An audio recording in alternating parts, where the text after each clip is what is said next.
OBC विद्यार्थ्यांना 100% शिष्यवृत्ती मिळाली पाहिजे।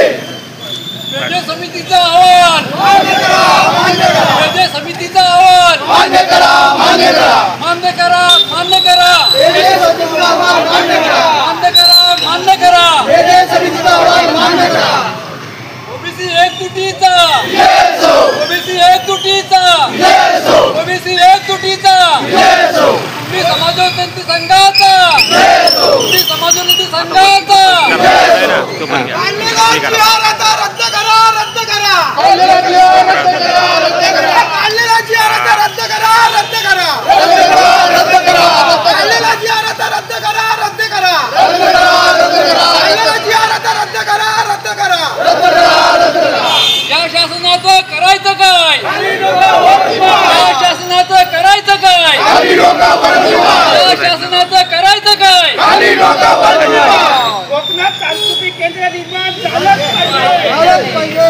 ओबीसी एकजुटीचा, येस हो, ओबीसी एकजुटीचा। येस हो, जाती दाखला असो, उत्पन्न दाखला असो, मार्कुल असो, या ठिकाणी नात्रे साहेब आहेत, उद्योग आहेत, अशी बरीचशी सर्व तालुक्यातली मंडळी या ठिकाणी येऊन काम करते। आणि हे सर्व करत असताना दहशतीखाली, कारण एका बेदखल कुलांच्या संदर्भातला जो विषय आहे, त्या बेदखल कुलांच्या संदर्भात गावात 70 गावात कोण करायला तयार नाही, कारण यांच्या हातात ग्रामपंचायत, यांच्या हातात पंचायत समिती, जिल्हा परिषद, साधा ग्रामपंचायत ठराव देऊ शकत नाहीत। लोक एखादा विविध सोसायटीचा एखादा चेअरमन असेल, तो ठराव देऊ शकत नाही। अशा पद्धतीनं दहशत निर्माण करून जी आज जरांग्याच्या माध्यमातून जी दहशत पुऱ्या महाराष्ट्रामध्ये चाललेली आहे, तशी या कोकणातला असणारा हा विशिष्ट उच्चवर्णीय जो स्वतःला समजतो, त्यांनी या ठिकाणी दहशत निर्माण करून ठेवला आहे। आणि या गावातल्या तळागाळातल्या कुणबी समाजाचे प्रश्न तशाच्या तशात दाबून ठेवलेले आहेत।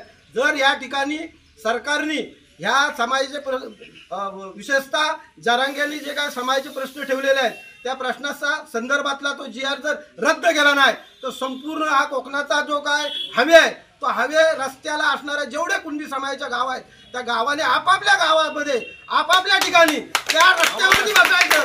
कारण आत्ताच आमच्या अध्यक्षांनी सांगितल्याप्रमाणे की आपल्याकडे पैसा नाही, आर्थिकदृष्ट्या आपण कमकुवत आहोत, परंतु मी एवढंच सांगू शकतो की जर समजा कोंडमारा असेल, सावर्डा असेल, कामता असेल, कुठला प्रशासन काय करणार, कुणाला उचलणार, कुठं अटक करणार, आपल्या गावाला न खर्च करता त्या रस्त्यावरती आपला गाव जरी बसला त्या ठिकाणी तरी भरपूर काय होईल, हे सर्वांनी आपल्या ध्यानात ठेवावं। आणि मी पुन्हा आपण सर्वांनी अगदी मोबाईलच्या माध्यमातून हाक मारल्याच्या नंतर या ठिकाणी आपण सर्वजण मंडळी आपण आलात, त्याबद्दल सर्व संघटनेच्या वतीनं, समाजाच्या वतीनं आपला सर्वांना धन्यवाद देतो।